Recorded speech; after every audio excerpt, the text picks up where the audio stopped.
Alur cerita chapter 1089 mendatang sudah kembali ke Pulau Egghead.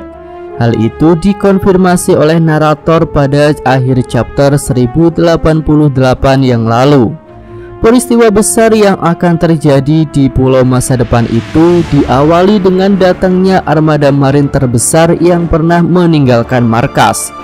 Jika dilihat dari jumlahnya yang mencapai 100 armada, berarti bisa dikatakan itu adalah 10 kali lipat dari kekuatan Buster Call biasa yang hanya terdiri dari 10 armada kapal.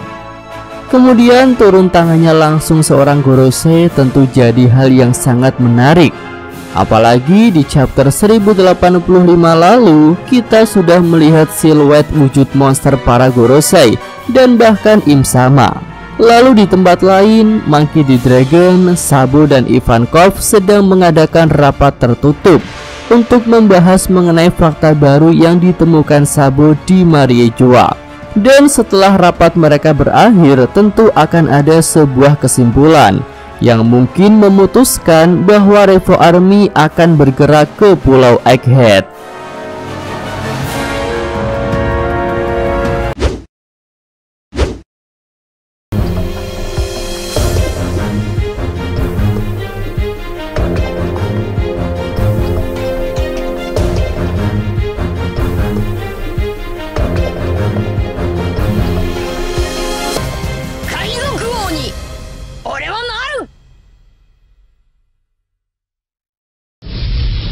Ya, welcome back, kembali lagi di channel Atoa Hayato.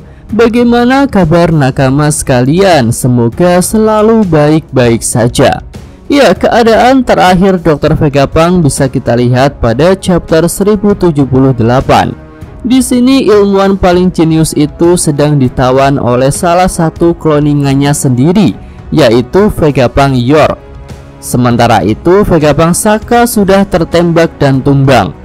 Hal itu mengingatkan Mimin pada percakapan Vegapunk Saka dengan Dragon yang mengatakan bahwa sebentar lagi dirinya akan mati.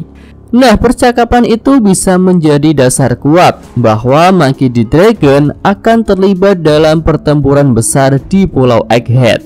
Apalagi jika melihat background hubungan pertemanan yang baik antara Dragon dengan Vegapunk asli. Tapi di sini Mimin melihat bahwa yang dimaksud akan mati dalam percakapan Dragon dan Saka itu mungkin bukan hanya Vegapunk Saka saja, tetapi dengan Vegapunk asli. Nah, tumbangnya Monkey D. Garp pada chapter 1088 lalu seolah menegaskan bahwa para generasi tua akan segera berakhir, baik dari kalangan bajak laut seperti Big Mom dan Kaido hingga dari angkatan laut yang diwakili oleh Monkey D. Garp. Nah, jika dilihat dari usia, Vegapunk bisa dikatakan sebagai generasi tua karena usianya adalah 65 tahun. Kemungkinan Vegapunk asli akan mati tentu semakin besar dengan fakta tumbangnya dua karakter orang tua pada cerita sampingan di Arc Egghead. Yang pertama adalah Raja Cobra. Ya, dia sudah terkonfirmasi mati oleh surat kabarnya Morgans. Lalu yang kedua tentu Monkey D. Garp. Walaupun Garp belum terkonfirmasi mati, tapi dia sudah tumbang. Dan dalam alur ceritanya, Garp memang berkorban untuk generasi masa depan angkatan laut. Lalu seperti Garp yang berakhir dengan meninggalkan harapan pada generasi muda, maka Vegapunk tentu juga akan meninggalkan sesuatu. Ya, walaupun Vegapunk bekerja kepada pemerintah dunia, namun tentu kita sepakat bahwa dia adalah orang baik yang tidak memihak kepada Gorosei dan Im Sama. Buktinya tentu sudah jelas ya, Vegapunk diam-diam melakukan penelitian kepada hal paling terlarang, yaitu Void Century. Lalu Vegapunk juga masih menjalin komunikasi dengan orang paling dicari, yaitu Monkey D. Dragon, sang pimpinan Revo Army. Kemudian kini Vegapunk bekerja sama dengan Luffy dan bajak laut topi jerami untuk melawan pemerintah dunia. Iya, rasanya hal-hal itu sudah mengkonfirmasi bahwa Vegapunk adalah orang baik. Nah, karena Vegapunk adalah orang baik, maka dia juga akan memberikan peninggalan hal-hal yang baik. Namun sejauh ini semua hal yang diteliti dan dibuat oleh Vegapunk terlihat bisa dikendalikan oleh pemerintah dunia, khususnya para Gorosei. Hingga kontrol tertinggi Serapim yang merupakan hasil karya terbaiknya ada pada Gorosei Saturn. Nah, jika kasusnya seperti itu, maka Vegapunk yang merupakan orang baik akan jadi mewariskan atau meninggalkan hal-hal buruk bagi dunia, karena semua hasil karyanya bisa digunakan oleh para Gorosei.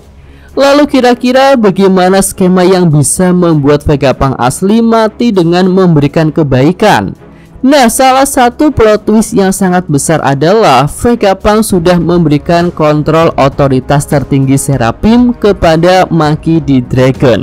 Ya, tentu saja hal ini tak diketahui oleh pemerintah dunia.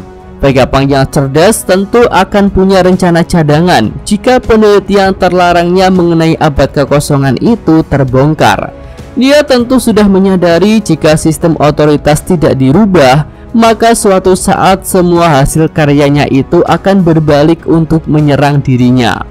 Jadi salah satu cara agar semua penelitian Vegapunk selama ini bisa berada di pihak yang benar adalah dengan membuat sistem otoritas tersembunyi yang tidak diketahui oleh pemerintah dunia. Dan bahkan Mimin menduga jika saat ini Monkey D. Dragon tidak tahu mengenai hal itu, dan dia akan diberitahu oleh Vegapunk di saat-saat terakhir nantinya.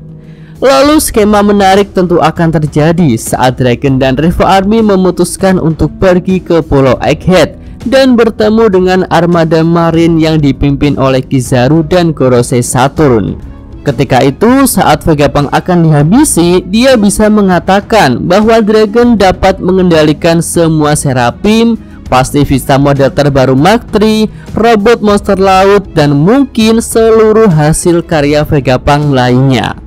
Dengan begitu, Vegapunk yang termasuk generasi tua akan berakhir dengan meninggalkan banyak hasil karya yang sangat bermanfaat untuk dunia ini. Selain itu, Revo Army yang akan mulai melakukan pergerakan nyata tentu akan banyak mendapatkan tambahan pasukan. Apalagi mereka akan mulai bentrok dengan para Holy Knight yang tentunya punya kekuatan besar. Iya, Mimin rasa sudah saatnya sih Monkey D. Dragon untuk mulai bergerak, dan Pulau Egghead sudah menantinya sebagai panggung pertempuran yang besar. Oke, itu aja pembahasan Mimin untuk video kali ini ya. Jika ada tambahan, saran, dan komentar, bisa Nakama sampaikan pada kolom komentar. Yosa, Mimin atau Hayato, terima kasih. Ya, cukup sekian video kali ini. Semoga Nakama sekalian menyukainya. Terima kasih udah nonton. Jangan lupa kasih like dan subscribe channel Atowa Hayato. Show!